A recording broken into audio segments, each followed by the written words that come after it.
I am going to use media to talk about media.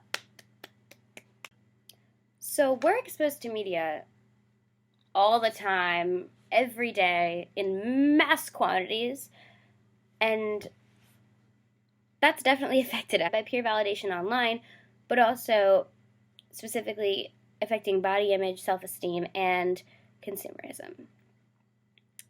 Body image. So basically how you feel about your body and how you view yourself and how you think you should be. Things like this lovely bit. Get hotter this weekend. Love your body. But then she's got like a 4-pack and you're like, yo, I don't have a 4-pack. Besides the point. Anyway. It basically is encouraging you to look that great. I mean, she looked pretty great.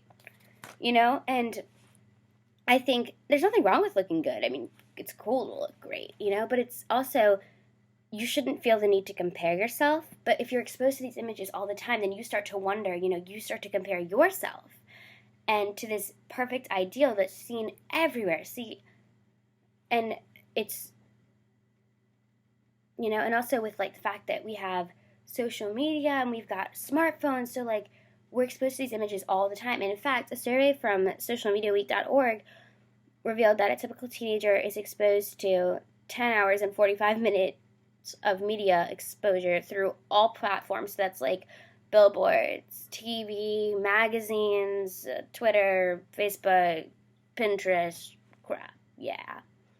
And this is huge because in 1990 it was only 7 hours and 30 minutes. I mean, that's still a lot, but, and it's just, with that much, you got to think it's got to be having even more of an effect on us. Not just that, but also the fact that, like, peer validation, which is your peers writing comments and stuff, or liking a post and stuff like that, and retweeting, and what your peers love and like to see online and what's popular will shape what you put out there and what you think and how you feel about yourself. Even if you're like, oh, it doesn't fucking matter. I mean, it's just Facebook. Like, why do I care? But you do care. And at least, I mean, in middle school, you would care. And so there's advertisements and there's stuff everywhere. Look, and I'm not saying that they should stop. But I think that these standards of beauty are nearly impossible to ignore.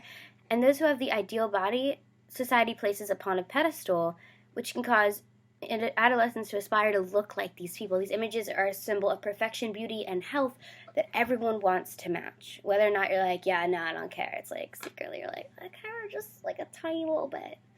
I mean, adolescents spend hours looking at themselves and wondering what they look like to others, how they match up with their peers, is my dress as cool as hers? Does she look hotter than me? Am I cool? Like, And it causes like a hyper self-awareness, which can have a positive effect. I mean, hey, hygiene's cool, and then they discover hygiene, and you're like, praise the Lord, deodorant is great.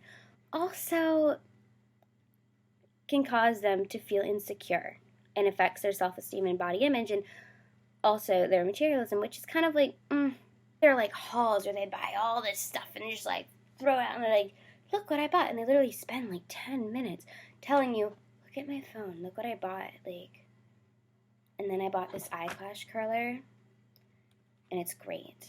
And then I bought this face wash and it was fantastic.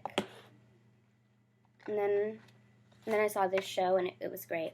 I'm just pulling crap off my desk. Like, I mean, they use acting. It's like, and they just like randomly go out and buy like a ton of stuff. And you know what that kind of inspires in like adolescents' heads? Oh, that's normal. It's so normal to go out and spend like $50 on random stuff. And so it honestly actually shapes the way that they think. And then they start doing these videos.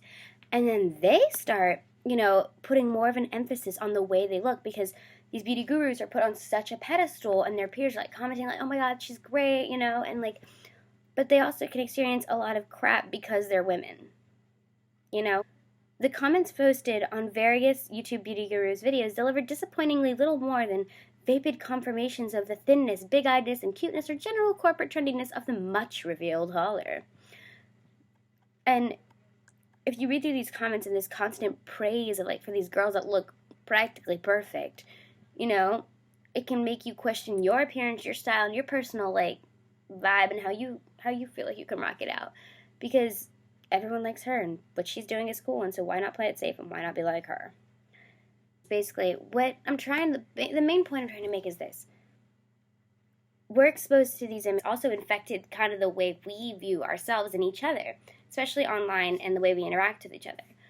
I think that peer validation online also contributes to affects the body image and materialism and self-esteem.